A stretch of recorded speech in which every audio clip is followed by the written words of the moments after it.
ஒரு கேள்வி கேட்குறேன் சார். தாராளமாக. பிஜேபி அந்த பக்கம் இருக்குன்னும் போது, தமிழ்நாடு கிரவுண்டு ஆன்டி பிஜேபியா இருக்கும்போது, இங்க ஆன்டி இன்கம்பன்சி எல்லாம் ஒர்க் அவுட் ஆகாதுங்க.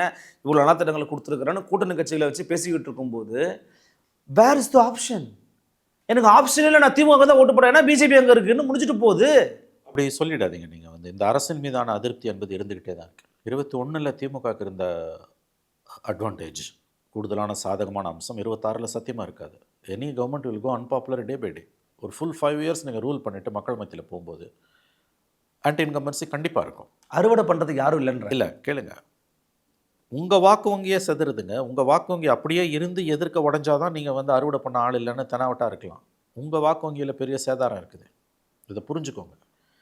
21ல் இருந்த அட்வான்டேஜ் திமுகவுக்கு 26ல் சத்தியமாக இருக்காது. சிந்தாமல் சதுராமல் எல்லாரையும் ஒன்று சேர்க்கணுன்னு தான் ஸ்டாலின் விரும்புகிறார். மெகா அலைன்ஸை கன்ஸ்ட்ரக்ட் பண்ணணும்னு தான் அவர் விரும்புகிறார். மெகா அலைன்ஸை கட்டமைக்கணும்னு விரும்புகிற ஸ்டாலின் கூட இருக்க காங்கிரஸ் எப்படி இழப்பார்? காங்கிரஸை கைட்டிட்டு அந்த இடத்துக்கு யாரை கொண்டு வந்தீங்கனாலும் காங்கிரஸோட ஓட் பேங்கை ரீப்ளேஸ் பண்ண முடியாதுங்க.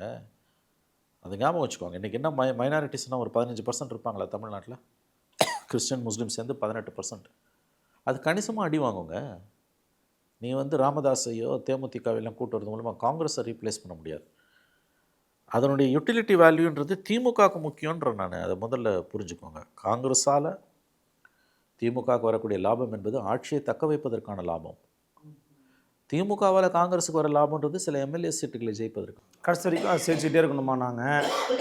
நாங்கள் வெறும் எம்எல்ஏ வாங்கிக்கிட்டு இருக்கணும், நாங்கள் ஒரு காலத்தில் ஆண்ட கட்சி, எங்களுக்கு எதுவுமே கொடுக்க மாட்டீங்க, கரும்பு சக்கையை போல் ட்ரீட் பண்ணுவீங்கன்னு பேசுகிறத அப்படிதான் புலம்புவாங்கன்னு கடந்து போகணுன்றீங்க. இல்லைங்க, இதை விட ஆபாசமாக பேசியிருக்கிறார்கள். என்ன சார் ஆபாசம்? அதிகாரத்தில் இருக்க, அதிகாரத்தில் பங்கு கொடுன்னு கேட்ட ஆபாசமா சார்? இது இல்லைங்க, இதை விட மோசமாலாம் பேசியிருக்காங்க காங்கிரஸில். அதையும் கடந்து தான் அலையன்ஸ் வச்சுருக்காங்க. ஏங்க நான் கேட்குறேன், திமுக it's DMK is hard core political party. Nothing succeeds like சக்ஸஸ்ன்ற மாதிரி வெற்றி ஒன்று தான் திமுகவுக்கு இலக்கு. அவர்கள் காங்கிரஸ் யூட்டிலிட்டி வேல்யூ இல்லைன்னா சுமப்பாங்கன்னு நீங்கள் நினைக்கிறீங்களா?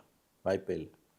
பீகார் தோல்வியெல்லாம் ஒன்றும் மாற்றத்தை ஏற்படுத்தாதுங்க. எந்த காலத்தில் காங்கிரஸ் ஜெயிச்சது இப்போ தோக்கிறதுக்குன்ற கேள்வி வரும். புரியுதுங்களா நான் சொல்கிறது? அதனால் பீகார் தோல்வியை வச்சு இங்கே இருக்க டைனமிக்ஸ் ஒன்றும்